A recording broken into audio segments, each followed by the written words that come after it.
Hey guys, welcome back to my channel.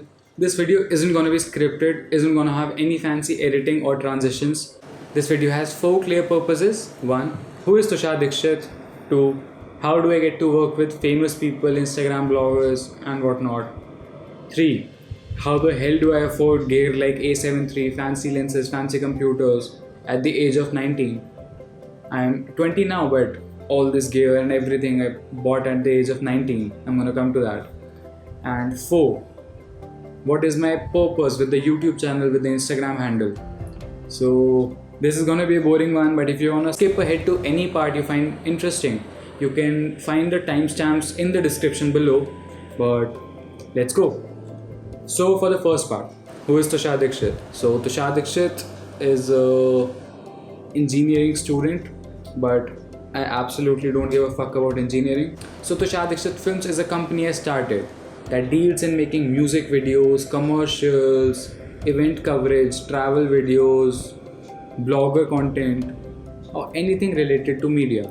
And I started the company in 2016. But yeah, that's pretty much it. Second point. How do I get to work with famous people, influencers, bloggers, musicians, creatives? So for that, I need to go back to the history of how it all started. It is a really boring history, but if you want to skip ahead, again, the timestamps are in the description. So I always knew that I was gonna do something with cameras. I always told my mom that I'm gonna do something with cameras, but after 12th, she obviously wouldn't let me pursue anything professionally because it's just some guy living in the dream, living in the bubble that, oh mom, I'm gonna do this, I'm gonna do that. So obviously she pushed me towards engineering, and I somehow convinced her that I'm gonna get into engineering. Just buy me a beginner level camera. It was a Nikon D5200, I believe, with a 50mm lens. It didn't have autofocus, it didn't have good mic, anything. It just kind of worked, and I got into photography at first, but kind of sucked at it and really struggled in photography because the photography market is really saturated in Delhi. Every second guy in college is like buys a camera and is a so-called photographer. Also, it's really difficult to like differentiate a good photographer from a bad photographer, especially for a layman. So I struggled a lot. I did a lot of work for very little money, and things weren't going really great for me. But somehow I transitioned into video. I convinced a music studio owner to make a music video for his client, and he somehow allowed a 18-year-old to make a music video on a D5200 with a 50mm lens with no autofocus. But somehow the video came out good and he liked it, and I started to make more and more music videos for him. And apart from that, I was getting independent clients, a few of them, like a couple of clients. And with all this hustle, I managed to make a profile out of myself. So it was a profile of about 50 to 20 videos, and it was a profile to show for. I made a website for myself, tushardixitfilms.com. And as someone saw me story of Sejal Kumar, she is a really big YouTuber, and she wanted a videographer in Delhi, videographer and editor, just to make a video for her. And someone sent me her requirement story, and I responded to her, sending her my portfolio, and she liked it, she digged it, and she asked me to come over the next day to shoot. And me being me, I was 1.5 hours late, and she waited for me in the scorching heat. But she's really nice, and she gave me a chance nevertheless. The video came out great. The comments were great. She liked the video. Even I am really proud of the video I made for her because it was a huge opportunity for me. That video I made on Sony a6300, which I managed to buy after all the independence gig I did. Eventually I started to do more and more videos with her.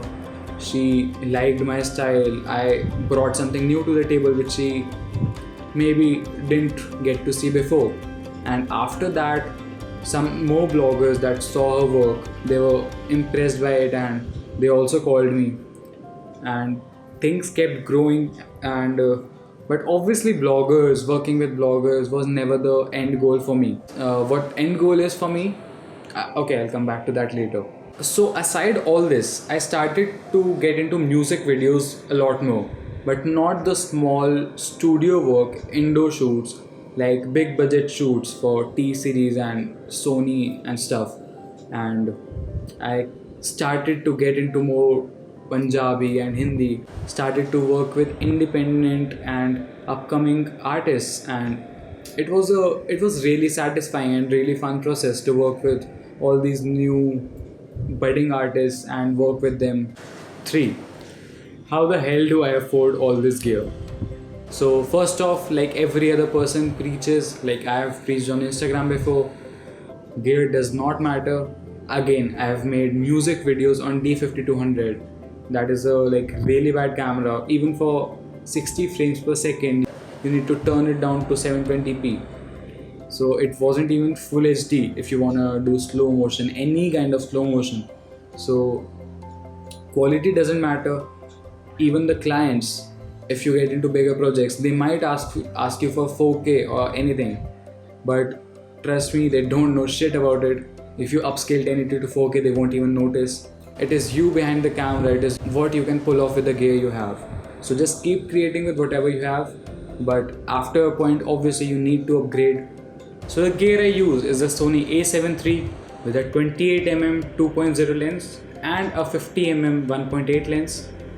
And occasionally I use the a6300 with a 50mm and a 16 to 50 stock lens. And other than that, for stabilizers I use the Shyun Crane Plus, the gimbal, and sometimes Flycam.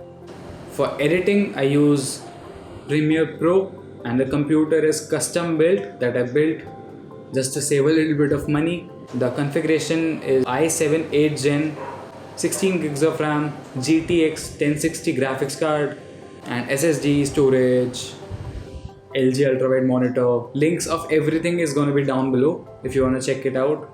For tripods I use the Joby GorillaPod, the bendy tripod, sometimes to vlog. I don't really use it much. And few lights. Yeah, that's pretty much it. Fourth and the final point, I know this video has been really long. I have been blabbering for half an hour. I don't know how short I can get it to be, but yeah, the fourth point is, what is my goal with the Instagram, with the YouTube? So first of all, my goal is not to like build an audience or like be an influencer of sorts. My goal is to like build an audience of people, like-minded people, creators who I can help in some way if I can, if I'm eligible to, or if I need any kind of help. We can just reach out to each other, which I have done in the past. I have reached out to people for some help and I've gotten some really talented people in return, and I have helped some in the way. So if you have any kind of help, feel free to message me on Instagram. I have a promise I've made to myself to reply to everyone within a 24-hour frame. I hope I can stick to this promise to myself and to you guys. So thank you for subscribing, thank you for following, and really sorry for this boring video, but I don't think we have ever conversed this way. You just know some crazy videos that come one after another. And the reason I don't post often is because I don't really get time to work on my videos. I keep working for other people because that has monetary benefit for me. I don't monetize this channel is not monetized, and I need to make a name out of myself. I need to like build a production house, but I would never leave this audience, whatever little audience I have, 500 subscribers right now. I would make tutorials real soon, so hang tight with that, and thanks for watching. Bye.